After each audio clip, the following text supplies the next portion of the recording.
अस्सलाम वालेकुम, welcome to my channel. आप देख रहे हैं kitchen with Isha YouTube channel. आज मैं आपको बहुत ही इजी रेसिपी के साथ लाहौरी फ्राई फ़िश आपको बनाना सिखाऊंगी। बहुत ही इजी रेसिपी है, इजीली आप इसे घर में बना सकते हैं। और साथ ही मैं आपको ये भी बताऊंगी कि हम जो फ़िश की स्मेल होती है वो हम कैसे ख़त्म कर सकते हैं।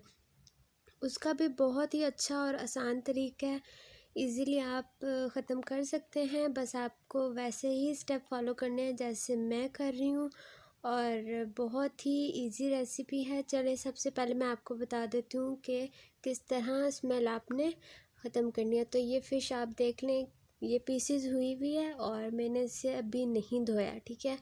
ये बगैर धुली है, जैसी आई थी वैसे ही मैंने बाउल के अंदर डाल दी। तो ये जो फ़िश है ये है काला राहू, और मैंने 1 किलो ली है। और आप इसके पीसेस भी देख लें किस तरह के हुए हुए हैं। तो इसका जायका भी बहुत मज़े का होता है और ये बिल्कुल भी धुली हुई नहीं है। तो इसमें सबसे पहले आपने डालनी है अजवाइन 1 टीस्पून। और अजवाइन डालने के बाद आपने इसके अंदर ऐड करना है 1 टेबलस्पून नमक। और नमक ऐड करने के बाद आपने इसमें डालना है 4 टेबलस्पून सिरका। तो ये तीनों चीज़ें थी जो स्मेल ख़त्म करने के लिए यूज़ की जाती हैं। आपने इसको मिक्स करके रख दें आधे घंटे के लिए, ताकि जो इसकी स्मेल है वो फ़िश की ख़त्म हो जाए। और पकाने के बाद बिल्कुल भी जब आप खाएंगे ना, बिल्कुल भी इसकी स्मेल नहीं आएगी, ठीक है। मैंने इसको मिक्स कर दिया। अब आधे घंटे के बाद मैं इसे धो लूँगी और मैं इसको थोड़ा सा ड्राई कर लूँगी, पानी जो इसका होगा वो खुश्क कर लूँगी। तो यहाँ पे आपको चाहिए मसालों के लिए नमक 1 टेबलस्पून, पिसी हुई लाल मिर्च 1 टेबलस्पून, हल्दी आपको चाहिए 1 टेबलस्पून, और साथ ही आपको चाहिए अजवाइन 1 टीस्पून, और कुटी हुई लाल मिर्च आपको चाहिए 1 टेबलस्पून। उसके बाद आपको चाहिए पिसा हुआ गरम मसाला 1 टीस्पून। और उसके बाद आपको चाहिए 2 टेबलस्पून नींबू का रस। आप रेडीमेड जो होता है वो भी ले सकते हैं और फ्रेश भी। और आपको चाहिए कूटा हुआ धनिया और ज़ीरा 2 टेबलस्पून। दोनों को मिलाने के बाद 2 टेबलस्पून है, और इन्हें मैंने कूटने से पहले थोड़ा सा रोस्ट कर लिया था। और हाफ़ कप आपको चाहिए इमली का पानी। और लहसुन अदरक आपको चाहिए 1 टेबलस्पून। एक साइड पे लहसुन है और एक साइड पे अदरक पाउडर में, आप चाहें तो फ्रेश भी ले सकते हैं। और फूड कलर आपको चाहिए येलो वाला, बिल्कुल थोड़ा सा, ताकि मसाले में थोड़ा सा कलर आ जाए। और 1 कप आपको चाहिए बेसन। तो ये सारे थे मसाले जो कि मैरिनेशन के लिए यूज़ होंगे, और बहुत ही इजी रेसिपी है। एक बार आप इसे ज़रूर ट्राई कीजिएगा। तो अब आप इसमें देख लें कि जितने भी मैंने आपको मसाले बताए हैं वो सारे मसाले मैं पहले एक बाउल में अच्छी तरह मिक्स करूँगी, और उसके बाद फिर मैं आपको नेक्स्ट स्टेप बताऊँगी। और यहाँ पे मैं आपको एक और चीज़ बता देती हूँ कि जब आपने फ़िश को धोना है तो ऐसा नहीं करना कि आपने पूरा बाउल ही नल के नीचे आपने रख दिया और वो उसके अंदर फ़िश के अंदर पानी भी जाता जा रहा है और फ़िश धुल भी रही है। ऐसा नहीं करना, आपने बाउल साइड पे रखना है और एक एक पीस लेके आपने अच्छी तरह धोना है। और उस पीस को आप किसी छन्नी में रख लें ताकि उसका जो पानी है वो सारा निकल जाए। और आप उसके बाद थोड़ा सा इसे पैड ड्राई कर लें, या तो किसी कपड़े से कर लें पैड ड्राई, या आप कोई कागज़ या अखबार भी यूज़ कर सकते हैं, ठीक है। आपने उसको अच्छी तरह ड्राई करना है और उसके बाद आप देखेंगे कि स्मेल जो है वो बिल्कुल ख़त्म हो गई है, ठीक है। तब आप यहाँ पे देख लें कि मसाला मिक्स हो चुका है। इसमें आपको ज़रूरत पड़ेगी थोड़े से पानी की भी, आप क्योंकि बेसन है तो बेसन को मिक्स करने के लिए थोड़ा सा पानी जो है वो डालना पड़ेगा। तो मैंने भी थोड़ा सा पानी डाला है ताकि अच्छी तरह मिक्स हो जाए सारी चीज़ें।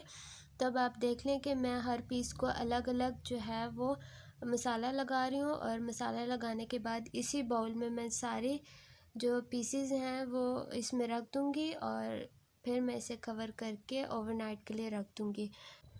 ओवरनाइट मैं इसलिए रख रही हूँ ताकि जो भी मसाले हमने लगाए हैं वो अंदर तक चले जाएं, और इसका जो जायका है वो बहुत अच्छा है। और बेसन की वजह से एक इसके ऊपर कोटिंग आ जाएगी, और बहुत ही इजी रेसिपी है। एक बार आप इसे ज़रूर ट्राई कीजिएगा, बहुत स्पाइसी बनती है ये।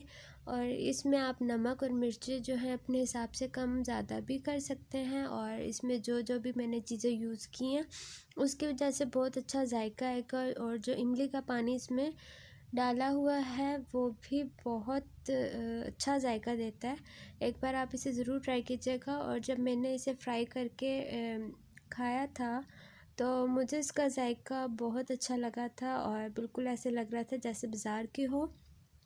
तो ओवरनाइट हो चुका है और इसके बाद आप ऑयल को गरम करें। हमने इसे शैलो फ्राई नहीं करना, हमने फ़िश को डीप फ्राई करना है। तो ऑयल यहाँ पे गरम हो चुका है। सारे अब पीसेस जो हैं वो एक एक करके आप इसमें डालते जाएं। और यहाँ पे फ्लेम आपने मीडियम रखनी है, ना लो रखनी है और ना हाई रखनी है, बिल्कुल आपने मीडियम रखनी है ताकि फ़िश जो है अच्छी तरह फ्राई हो जाए। और ये बहुत ज़्यादा बड़े बड़े पीसेस तो हैं नहीं कि हमें इसे गलाने में बहुत ज़्यादा टाइम लगेगा।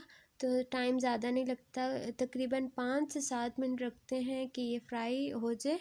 और अब आप देख लें कि मैं इसकी एक बार साइड चेंज कर चुकी हूँ। आपने डालते साथ ही इसकी साइड चेंज नहीं करनी, वरना जो कोटिंग है वो भी उतरना शुरू हो जाएगी और ये टूटना भी शुरू हो जाएगी। तो मैंने जैसे ही ये एक साइड से गोल्डन ब्राउन हो गया तो मैंने इसकी तब साइड चेंज की थी। तो ये देखें यहाँ पे हो चुकी है ये फ्राई कंप्लीट। और इसके ऊपर आप देख लें कितनी मज़े की एक कोटिंग सी भी आ गई और ये बहुत ही मज़े की बनी है। और इसका कलर भी देख लें बहुत अच्छा सा आ गया। तो अब आप इसे निकाल लें और अब आप इसे डिश आउट कर लें। और बाकी के जो रह गए पीसेस आप उसे भी फ्राई कर लें।